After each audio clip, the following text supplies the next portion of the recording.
ไปทางไหนคน แล้วจะทางไหน กลับทางนี้ อย่าเลย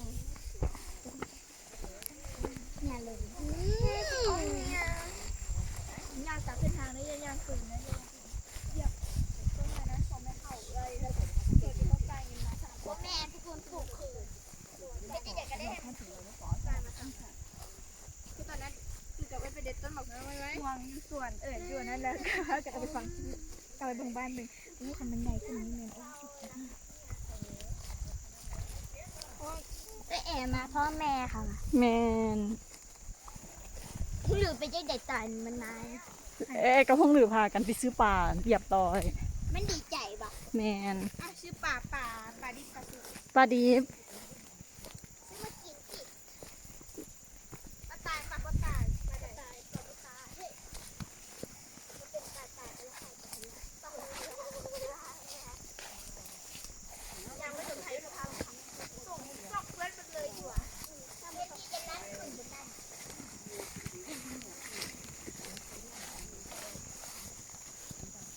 อันนี้มีโปรเจกต์กับมูแล้วโอ้ลูกบอกว่าขนาดต้องอยู่ที่ไหน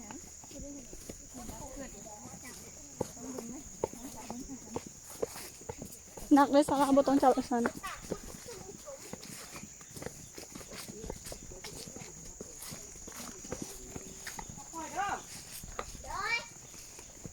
อันนี้หมักเนี่ย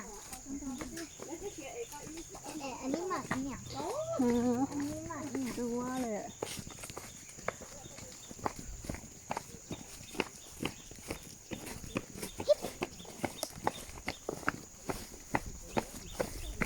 ฉันต้องนำหน้า ต้องนำหน้า จับคนนี้ไม่นำนะจับอ่ะ บอกดูว่ายางนำทางในทางกาย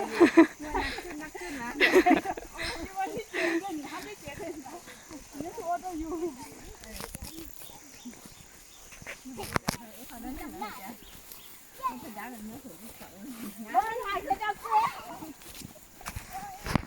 ไม่ดีแล้วเป็นไม่ดีนะลูกใช่แม่หรือแม่ใช่ลูกนี่เนี่ย แม่ซื้อลูก ไม่ใช่ลูกอ่ะคนอื่นยังไม่เห็นด้วยเลยไหนมาถึงก่อนเลยดูนี่นะจะซื้อไหม ที่ใหม่เด้อกลับใหม่สลากแม่เก่าเด้อ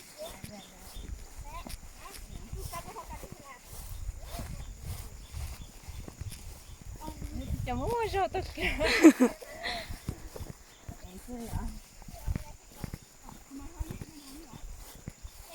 นี่พงมาทางนี้แหละ บ่เขาไปแล้วเขาโค้งเข้าในทะเลตัว แม่นั่นแหละทางนี้แหละอุ้ย เอามาเมื่อกี้กี่บาทเป็นนี่เหรอเนาะสั่งใหม่ ทางใหม่เมื่อกี้ค่ะ ไรก็ที่จะพูดอะไรที่จะอะไรค่ะก็หนึ่งจะเป็นตัวนะ อุ้ย แต่เด็กก็ไม่สอนเด้อ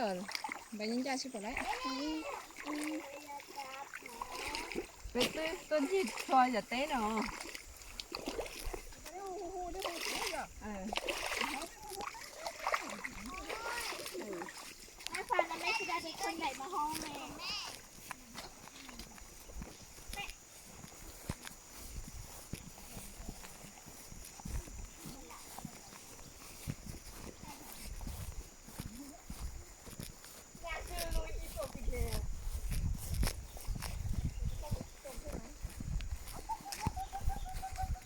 ก็คือนั่นแหละแต่แค่มั่วใช่ป่ะแค่มั่วใช่ป่ะก็คือน่ะคนเราก็มีอ่ะใช่ก็ต้องngười cũng câu này thân cũng câu cho tới mua cho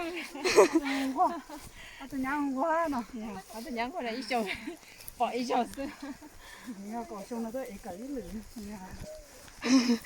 มาหิ้วยังว่าลูกอันบ่ต้องกันจับเป